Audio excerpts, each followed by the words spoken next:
Извини друг да те прашам. На пръв поглед може да ви делува како чист символизм.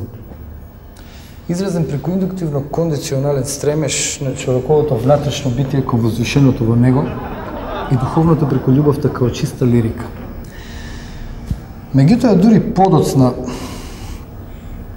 гледате манеристичко-манипулативна деградација, инсистирана на апокалиптични мрачни аспекти, меѓутоа без психолошки контрасти, во кој, како што гледате и сами, човечката фигура се губи,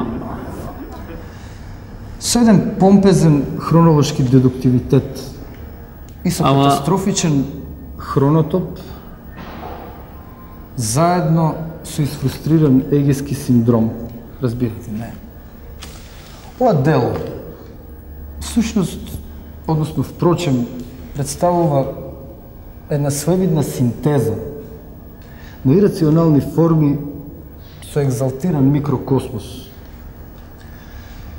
и со неприкосновеност, односно со опортунистичко-саркастична иконографија од една страна и двовалентноста како солуција заедно со космополитизмот како начин на субјективистичка визија на комуницирање на читателот со авторот, од друга страна.